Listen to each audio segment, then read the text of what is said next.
Now, thousands of animals in Indonesia live a sad life of bondage, neglect, and torture, and also abandonment. Jakarta Animal Aid Network, or JAAN, is a non-profit organization that strives to ease their suffering and provide them a better life. Let's have a look. The NGO was established in February 2008 by Famke Den Haas, Karin Franken, and Natalie Stewart as a place where people could report cases of animal abuse or find information about animal welfare in Indonesia. JAAN operates solely on donations from individuals and does not receive any financial support from the government. Jakarta Animal Aid Network is divided into two sections: domestic and wildlife. Domestic welfare includes everything that they do to help domestic animals, for example, dog and cat adoption, Dog Meat-Free Indonesia campaign, cat sterilization drives, and emergency rescues. Meanwhile, wildlife rescue includes all cases that they deal with regarding primates, dolphins, tigers, orangutans, and many more. JAAN's goal is to improve the welfare of animals in Indonesia. JAAN welcomes volunteers to help with fundraising, providing foster homes, and assisting during its events. However, please note that there are limited hands-on volunteering opportunities.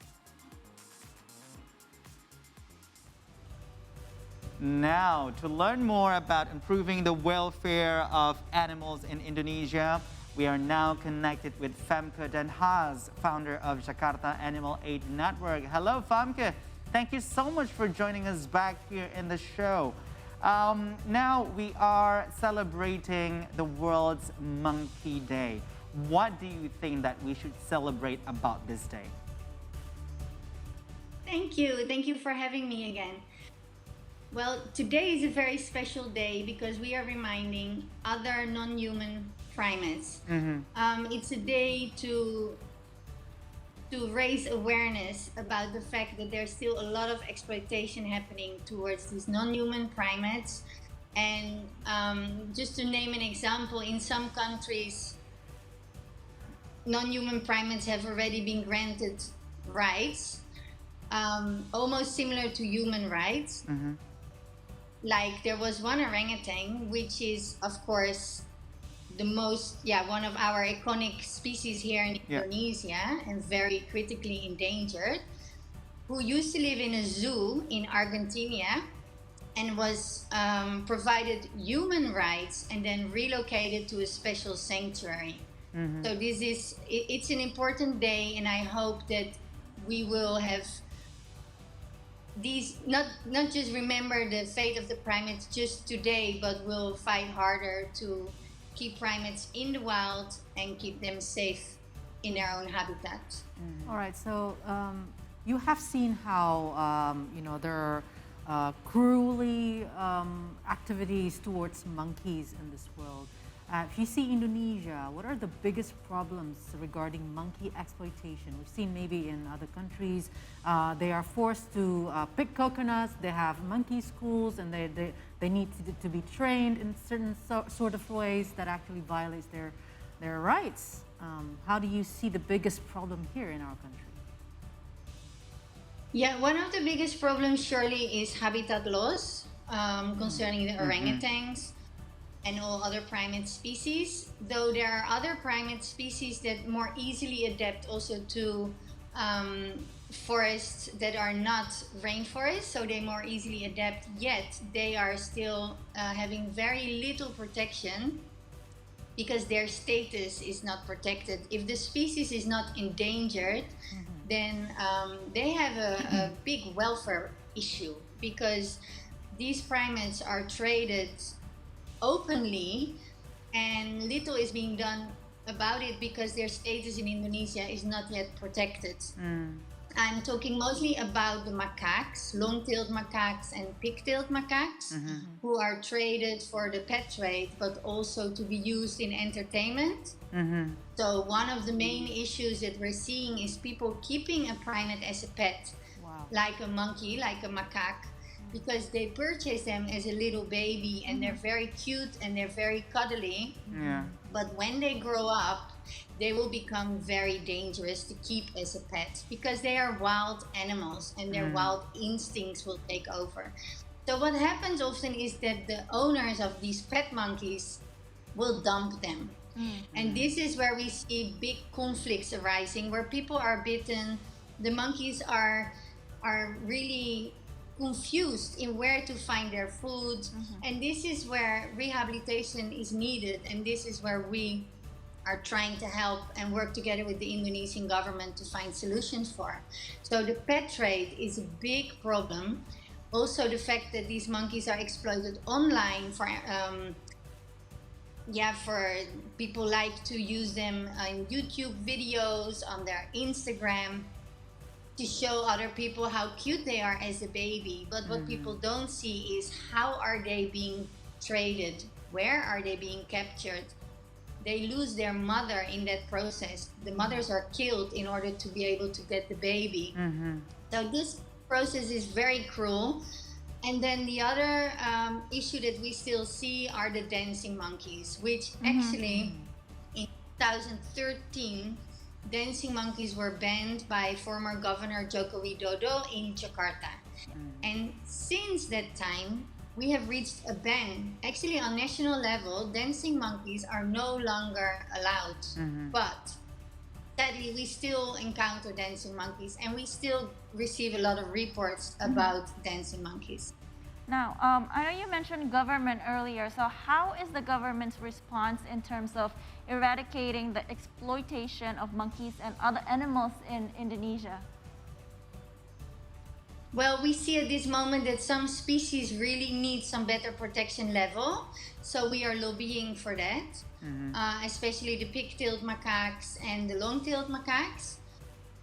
And on other issues, for example, the trade, we are now collaborating with some local government institutions where the trade is mostly happening to confiscate the babies, for example, when they are being smuggled. So the government is responding positively, but the problem is quite overwhelming because the numbers are very high when it comes to the trade in the macaques. Yet we really wish to see more action concerning their status level, the protection level. You were saying about confiscating all the trade when it comes to macaque and all sorts. But if you could put in numbers so far, how many monkeys have been saved? We have rescued over the years almost 400 dancing monkeys. Wow. So topeng monyet. Yep. We have released 270 individuals so far. The other individuals are still in our care. We have rescued over 55 babies from the trade just this year, because this year we started a special unit to crack down on the trade in baby monkeys.